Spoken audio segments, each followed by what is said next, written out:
क्या कर रहे थे हम लोग, वही जो कहते करते और सुनते चले आ रहे हैं कि जब वक्त होता है तो एहसास नहीं होता, और जब एहसास होता है तो वक्त नहीं होता। मैं साबिर अली और आप देख रहे हैं ILCC अली क्लासेस, जो अलीगढ़ बेस्ड नीट JEE का रेजिडेंशियल कोचिंग क्लास है। साथ ही हम लोग अलीगढ़ जामिया BHU और दूसरे इंट्रेंस एडमिशन की तैयारी भी कराते हैं। तो वो लोग जो लोग अपने फ्यूचर को बनाना चाहते हैं, सब्सक्राइब कर ले, क्योंकि सब्सक्राइब करते ही नॉलेज के समंदर के किनारे पहुंच जाएंगे आप, और फिर उस जो नॉलेज में से जो जैसा ज़रूरत हो आप हाथ डालो, निकालो और इस्तेमाल करो। ठीक है, क्योंकि इस पे बहुत सारे कंटेंट हम लोग अपलोड कर रहे हैं, करते रहेंगे आपके और आने वाले कल के लिए आपको फ़ायदा करेगा। अभी जो लोग बच्चे 9th में है, स्कूल गोअर है, उनके लिए हम लोग मैथमेटिक्स का बना रहे हैं। 9th क्लास मैथमेटिक्स चैप्टर 10 कर रहे हैं। चैप्टर का नाम है सर्कल, और कुछ कर चुके हैं, आगे करने जा रहे हैं हम लोग। ठीक है, ये हमारा 10.4 थ्योरम है। The line drawn through the centre of a circle to bisect a chord is perpendicular to chord. क्या है इसका मतलब कि एक सर्कल है, इसका एक कॉर्ड है, ये इसका सेंटर है। सेंटर से एक परपेंडिकुलर ड्रॉ करते हैं जो कॉर्ड को बाइसेक्ट करता है, जो कॉर्ड को बाइसेक्ट कर रहा है। ये परपेंडिकुलर ड्रॉ करते हैं, तो जहाँ परपेंडिकुलर ड्रॉ करते हैं वो 90 का एंगल बनाता है। तो ये कॉर्ड को बाइसेक्ट कर रहा है। AM = BM है, तो बताना है कि ये AM AB पे परपेंडिकुलर है। ठीक है, ये हमारा थ्योरम दे रखा है। अब मैं इसे मिटा देता हूँ और साथ ही इसके प्रूव करता हूँ। ठीक, क्या है ये गिवन में पहले लिखते हैं क्या गिवन दे रखा है। गिवन दे रखा है OM bisects AB bisects chord AB in circle C centre O radius R। ये दे रखा हमारा। टू प्रूव हमें क्या प्रूव करना है, OM is perpendicular to AB। ठीक है, कंस्ट्रक्शन थोड़ा सा कर लेते हैं हम लोग। कंस्ट्रक्शन में क्या दे रखा है, ये ज्वाइन OA एंड OB। जब इसको ज्वाइन कर लेंगे हम लोग तो इस तरह से ये ट्रायंगल बन जाएगा ये। ठीक है, अब यहाँ पे दो ट्रायंगल बन गया, OMA एंड OMB। प्रूफ करते हम लोग। ठीक है, in triangle OMA and triangle OMB, ये दो ट्रायंगल ले लेते हैं। OA is equal to OB होगा, क्यों? Radius of the same circle, radii of same circle. तो एक सर्कल में जितने भी रेडियस होते हैं सब बराबर होते हैं। और AM is equal to BM है, क्योंकि BM है, क्योंकि ये बताया गया है कि OM जो है बाइसेक्ट करता, OM बाइसेक्ट्स AB।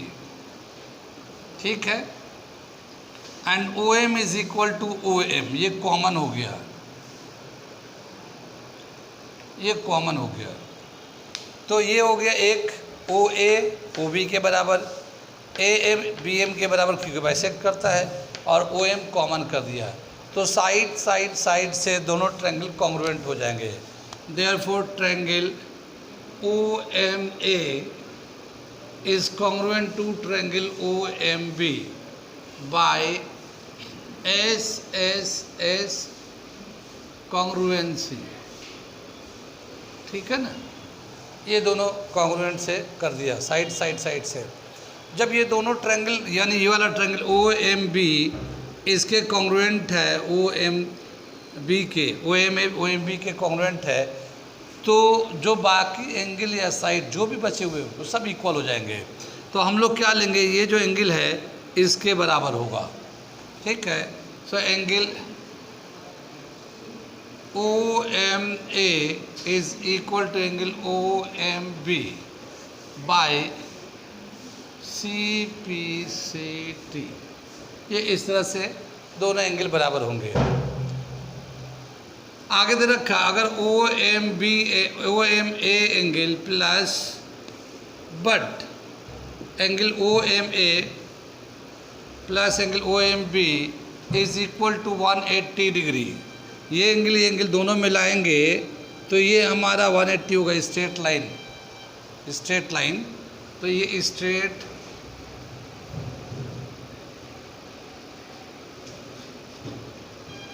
लाइन हो गया। ये दोनों एंगल ओ एम बी दोनों बराबर है, तो हम चाहें तो इसको रिप्लेस करके ये बना दें, ओ एम बी कर दें, या ओ एम बी को हटा के ओ एम ए कर लें, तो दोनों दो दफ़ा आ सकता है। तो twice of angle O M A is equal to twice of angle O M B is equal to 180 degree. इसको अगर 2 उधर ले जाते हैं तो एंगल ओ एम ए इसका 2 ले जाएंगे तो angle O M B is equal to 90 degree हो जाएगा। 2 से डिवाइड कर देंगे तो ये एंगल भी 90 का होगा ओ एम ए, और ये एंगल भी ओ एम बी भी 90 का होगा। कितनी बात में, तो दोनों ही एंगल 90 का है। और जब कहीं भी दो लाइन एक दूसरे को इंटरसेक्ट करते हैं और एंगल 90 का बनता है, तो ये वो कहते हैं कि ये एक लाइन दूसरे लाइन पे परपेंडिकुलर है। तो क्या बोलेंगे, this imply that O M is perpendicular to A B, O M is perpendicular to A B. यही हमें प्रूव करना था और ये प्रूव कर दिया। ये थ्योरम था हमारा। कहाँ कहाँ समझ में नहीं आया आ रहा है तो नोट करिए। आगे कंसेप्ट दे रखा है, उसे हम लोग समझते हैं कि अगर एक पॉइंट दे रखा है तो उससे कितने सर्कल पास कर सकते हैं। अगर 2 पॉइंट्स दे रखे हैं तो उससे कितने सर्कल पास कर सकते हैं, और अगर 3 पॉइंट दे रखा है तो कितने पॉइंट पास कर सकते हैं। अगर वो 3 पॉइंट कोलिनियर पॉइंट्स हो, अब वो 3 पॉइंट नॉन कोलिनियर पॉइंट्स हो, ठीक है। कितनी बात में, तो एक पॉइंट अगर हम लोग लेते हैं सपोज ये वाला, ठीक है, और इससे कितने सर्कल पास करेंगे। तो देखो एक सर्कल पास करा रहे हैं हम लोग,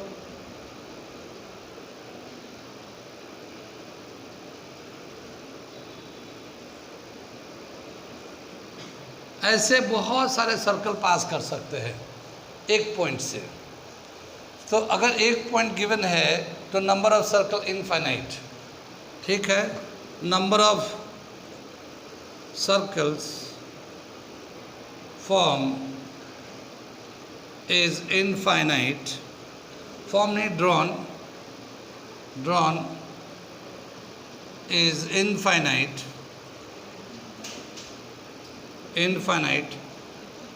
थ्रू 1 पॉइंट दे रखा है तो वो इनफाइनाइट नंबर होगा, ठीक। अगर सपोज करो 2 पॉइंट दे रखा है, 2 पॉइंट दे रखा है ऐसे, तो कितने हम लोग सर्कल बना सकते हैं। तो एक सर्कल जैसे ये हम लोग यहाँ से ज्वाइन करके और यहाँ से मिड ले लेते हैं, ठीक है। तो एक सर्कल हम लोग ऐसे पास कर लेते हैं, ठीक है। और कई सारे सर्कल पास कर सकते हैं जो अलग अलग टाइप का है, जैसे हम लोग ऐसे पास कर सकते हैं, ठीक है ना, ऐसे पास कर सकते हैं, ठीक है ना। ये जो है बेसिकली कॉर्ड बन जाएगा इसका। एक बार तो डायमीटर बना, जैसे कि ये वाला बनाया था हम लोगों ने पहले वाला, तो ये इसमें डायमीटर बना था ये, और अब एक बड़ा सर्कल बना लिया थोड़ा, तो ये कॉर्ड बन गया। ये और उससे बड़ा बनाएंगे तो ये उसके और कॉर्ड बन जाएगा, ठीक है ना। ठीक है। जैसे ये मान लो ये 2 पॉइंट है, तो एक हम लोग इसको यहाँ से दिखा रहा हूँ मैं, ये 2 पॉइंट है, तो एक तो हम लोग इसको डायमीटर बना लेंगे तो ऐसे हमारा बन जाएगा एक सर्कल, ठीक है। अगर मैं थोड़ा सा बड़ा सर्कल बनाऊँ, लेकिन ये वाला जो पॉइंट है ये कॉर्ड बन जाएगा, ये जो पॉइंट है ये कॉर्ड बन जाएगा इस वाले सर्कल का। और इससे बड़ा करता हूँ तो ये और ऐसे कॉर्ड बन जाएगा, ठीक है। तो ये दोनों पॉइंट से और भी नीचे भी अगर ड्रॉ करता हूँ तो ये एक कॉर्ड बन जाएगा। ये दोनों पॉइंट जो लाइन मिला रहा है ये इस सर्कल का कॉर्ड हो जाएगा। और कॉर्ड जो है ना बहुत सारे बनते हैं, एक सर्कल में बहुत सारे कॉर्ड हो सकते हैं, छोटे होंगे, उससे बड़े, उससे बड़े, उससे बड़े, उसी के रिस्पेक्ट में सर्कल हम लोग बनाते जाएंगे। तो इसमें भी इनफाइनाइट नंबर ऑफ सर्कल बनाते हैं अगर 2 पॉइंट गिवन होता है तो क्या लिखेंगे, there is infinite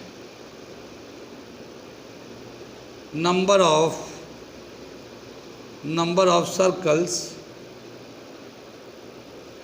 passing through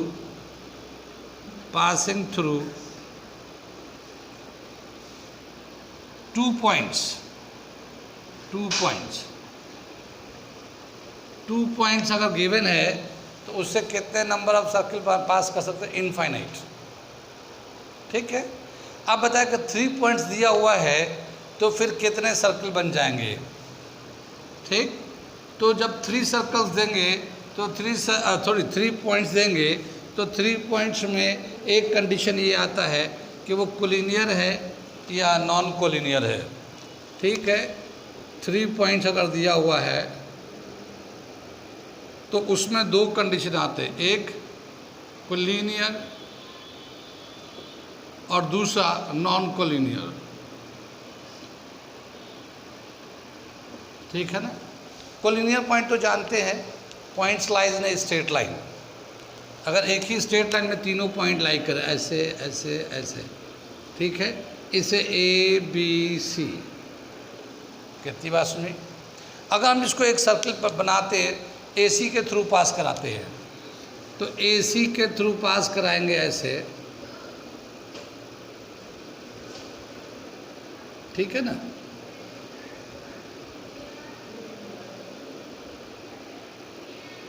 तो ये हमारा एक सर्कल हो जाएगा जो AC के थ्रू जाएगा, पर B पॉइंट तो खाली रह गया है, B पॉइंट सर्कल पे नहीं आया, B पॉइंट सर्कल पे नहीं आया, कोलिनियर है तो।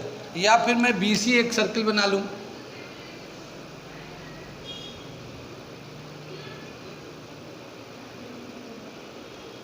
BC एक सर्कल बना लिया, ठीक है ना। एक सर्कल बनाया जो B और C पॉइंट से पास कर रहा है, तो फिर A बाहर हो गया, A आउटर पॉइंट हो गया। और या फिर A एंड B से पास करा लूँ, A एंड B से पास करा लूँ तो C बाहर हो गया। यानी क्या समझ में है कि जब भी कभी non collinear points collinear points लेंगे तो एक सर्कल तीनों पॉइंट से पास नहीं कर सकता। अगर कोलिनियर पॉइंट्स है, 3 कोलिनियर पॉइंट्स है, so a circle can not pass through all the 3 points, either one will be inside और आउटसाइड, ठीक है, और आइदर इट बी इनसाइड और आउटसाइड। तो यहाँ पे बोला क्या, no circle can pass through 3 collinear points, ठीक है ना। कोई भी सर्कल 3 पॉइंट से पास नहीं कर सकता कोलिनियर पॉइंट से, either one point will be inside और outside, either one point will be inside और आउटसाइड ऑफ द सर्कल, ठीक है ना। सर्कल के या तो अंदर होगा या बाहर होगा, ये कंडीशन दे रखा है। लेकिन जब नॉन कोलिनियर पॉइंट्स होगा तब क्या होगा, जैसे ये दे रखा है, एक पॉइंट ये है, एक पॉइंट ये है, एक पॉइंट ये है। नॉन कोलिनियर का मतलब स्ट्रेट लाइन में नहीं आता, ठीक है। तो क्या बताया कि अगर 3 नॉन कोलिनियर पॉइंट्स है तो फिर यहाँ पे एक ही सर्किल नॉन कोलिनियर पॉइंट से पास करता है, एक ही सर्किल होगा। अब वो कैसे पास कराएंगे, तो क्या करते हैं हम लोग, ये ए बी को पहले ज्वाइन कर दिया और इसका बाइसेक्टर ड्रॉ किया, परपेंडिकुलर बाइसेक्टर। परपेंडिकुलर बाइसेक्टर किसी लाइन का कैसे ड्रॉ करते हैं, जैसे ये लाइन है, इसका हमें परपेंडिकुलर बाइसेक्टर ड्रॉ करना है। कंपास लेते हैं, पेंसिल लगाएंगे, कंपास तो देखा होगा, ये मेरा उंगली नहीं है, वो मैं दिखा रहा हूँ, और उसमें पेंसिल लगाएंगे, यहाँ रखेंगे, ऊपर में आधे से ज़्यादा लेंथ लेंगे, ऊपर आर्क, नीचे आर्क लगाएंगे, हाफ से ज़्यादा लेके, तो ऐसे ऐसे आर्क लगा लिए यहाँ रख के, फिर वही डिस्टेंस लेके यहाँ से भी आर्क लगा लिया ऐसे, और स्केल रख कर इसको ज्वाइन कर देंगे ऐसे। तो ये जो पॉइंट है इस लाइन को बाइसेक्ट करेगा। कितनी बात समझ में आ रही है। तो ये जो लाइन है ये perpendicular bisector of a given side है, एक साइड जो गिवन होता है उसका परपेंडिकुलर बाइसेक्टर है। इसी तरह से यहाँ पे क्या बताया, ए बी जो है ना, ये दो non col A and B दो पॉइंट्स है, इनको ज्वाइन कर देंगे, एक लाइन बन जाएगा। इनका बाइसेक्टर ड्रॉ करेंगे, क्या ड्रॉ करेंगे, बाइसेक्टर, परपेंडिकुलर बाइसेक्टर। तो यहाँ से ऐसे लेके इसको हम लोगों ने परपेंडिकुलर बाइसेक्टर ड्रॉ कर दिया, मान लो ये आ गया, ठीक है। ऐसे ही हम लोग इस बी एंड सी को ज्वाइन कर देते हैं, ठीक, बी एंड सी को भी ज्वाइन कर, इसका भी परपेंडिकुलर बाइसेक्टर ड्रॉ करें। आ रहा समझ में आ रही बात। जब इसका परपेंडिकुलर बाइसेक्टर ड्रॉ करेंगे तो इसके भी ऊपर नीचे आर्क लगाएंगे, उसके भी ऊपर नीचे आर्क लगाएंगे, और इसको जो है हम लोग ज्वाइन कर देंगे, ठीक है। ये जो दो लाइन ड्रॉ किया ये एक दूसरे को इंटरसेक्ट करेगा यहाँ पे, और जहाँ पे इंटरसेक्ट करेगा वही सेंटर ऑफ द सर्किल हो जाएगा। क्या हो जाएगा, सेंटर ऑफ द सर्किल। और यहाँ से यहाँ तक का जो डिस्टेंस है, ठीक है, ये वाला डिस्टेंस यहाँ से यहाँ तक का, या यहाँ से यहाँ तक का, ये यहाँ से यहाँ तक का, ये रेडियस हो जाएगा। और जब हम लोग सर्किल ड्रॉ करेंगे तो ये जो है यहाँ से यहाँ तक रेडियस लेकर, ये सेंटर या रेडियस लेकर, अब हम लोग यहाँ से एक सर्किल ड्रॉ करेंगे। तो जब सर्किल ड्रॉ करेंगे तो एक सर्कल जो है ये ऐसे होते हुए ऐसे चला जाएगा, ठीक है। कितनी बात समझ में आई। तो क्या बताया, जब 3 नॉन कोलिनियर पॉइंट्स होते हैं तो कितने सर्किल पास करेंगे, एक, सिर्फ only 1 circle can pass through 3 non collinear points, only 1 circle can pass through 3 non-collinear points। कितनी बात में। तो ये दे रखा कुछ पॉइंट से रिलेटेड, एक तो हम लोग थ्योरम किया, और ये एक बेसिक कि कितने पॉइंट्स पे कितने सर्किल बन सकते हैं। आगे चले, यहाँ तक समझ में आ गया। आगे चलते इसके बाद अगला जो एक्सरसाइज है वो 10.3 एक्सरसाइज है, ये हम लोग करने जा रहे हैं।